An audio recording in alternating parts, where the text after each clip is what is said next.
गुलजार का जन्म British India के दीना में कालरा सिख फैमिली में हुआ, लेकिन 1947 में पाकिस्तान और भारत के विभाजन के बाद गुलजार का परिवार भी बट गया। उन्हें अपनी पढ़ाई छोड़ मुंबई आना पड़ा। क्योंकि गुलजार की पढ़ाई छूट चुकी थी, उन्हें किसी कंपनी में काम मिलना आसान नहीं था। लिहाजा उन्होंने मुंबई में गुजर बसर के लिए छोटे मोटे काम करने शुरू किए। गुलजार ने मुंबई के एक गैराज में कार मैकेनिक तक का काम किया। एक बार जब गुलजार की मुलाकात बिमल रॉय और शैलेंद्र से हुई तो उन्होंने गुलजार को फिल्मों में आने के लिए कहा और बस यहीं से गुलजार की जिंदगी बदली। उन्होंने पहला गाना लिखा, मोरा गोरा अंग ले ले मुहे श्याम रंग दे दे। इसके बाद ये करियर का जो पहला गाना था, ये मील का पत्थर साबित हुआ और गुलजार चहेते हो गए निर्देशकों के, निर्माताओं के। इसके बाद उनकी जिंदगी में आई राखी। उनकी सफलता चरम पर थी। 1973 में राखी और गुलजार की शादी हुई। राखी की ये दूसरी शादी थी। राखी और गुलजार की शादी में हर सुपरस्टार शामिल हुआ। दिसंबर 1973 में उन्हें एक बेटी हुई जिसका नाम मेघना गुलजार रखा। मेघना के जन्म के 1 साल बाद ही दोनों ने अलग होने का फैसला लिया। दोनों के बीच खटास की वजह थी गुलजार की शर्त। शादी से पहले ही गुलजार ने यह साफ कर दिया था कि राखी को इस शादी के बाद फिल्मों से कटना होगा, वे फिल्मों में काम नहीं करेंगी।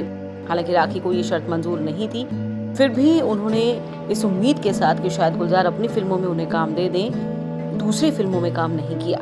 लेकिन गुलजार ने कभी उन्हें अपनी किसी फिल्म में साइन नहीं किया। गुलजार के चलते राखी ने कई ऑफर ठुकराए या फिर यूं कहीं अपने करियर से बड़ा समझौता किया। उस दौरान इंडस्ट्री के कई मेकर्स और प्रोड्यूसर्स राखी को साइन करने के लिए तैयार थे, लेकिन राखी ने ऑफर ठुकरा दिए। हालांकि एक रात की घटना ने दोनों की शादीशुदा जिंदगी को हमेशा के लिए बदल दिया। कहा जाता है फिल्म आने की शूटिंग के लिए गुलजार कश्मीर थे, उनके साथ राखी भी थी। संजीव और सुचित्रा सेन भी थे। संजीव कुमार काफी नशे में थे और सुचित्रा अपने कमरे में जाना चाहती थी, लेकिन संजीव ने उनका हाथ पकड़ लिया। इसके चलते सुचित्रा काफी नाराज हुई। तब गुलजार साहब को बीच में आना पड़ा और उन्होंने एक्ट्रेस को वहां से निकाला और कमरे तक छोड़कर आए। लेकिन जब लौटे तो राखी आग बबूला थी। उन्हें गुलजार का सुचित्रा सेन के कमरे तक जाना पसंद नहीं आया, लेकिन राखी की इस खिलाफत का गुलजार ने दूसरे ही तरीके से विरोध किया और मारपीट तक की। कहते हैं राखी अपने साथ इस घटना से बुरी तरह हिल गई। इसके बाद उन्होंने अपनी जिंदगी को अपने हाथों में ले लिया और फिल्म कभी कभी के लिए हाँ कर दी। इसके लिए गुलजार से कोई परमिशन उन्होंने नहीं ली।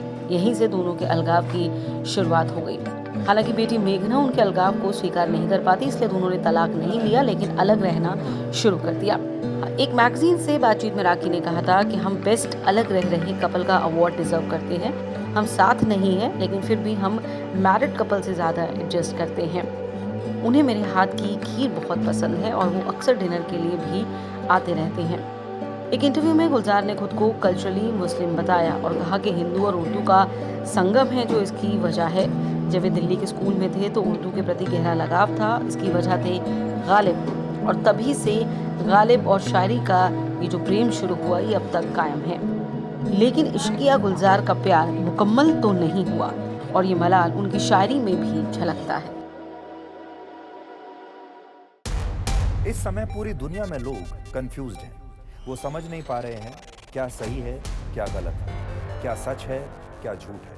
और ये स्पष्टता हम आपको अपने इस नए शो में देंगे। सब कुछ ब्लैक एंड व्हाइट में बताएंगे। इस शो में मेरे बालों के अलावा कुछ ग्रे नहीं होगा। हर खबर ब्लैक एंड व्हाइट की तरह बिल्कुल स्पष्ट होगी।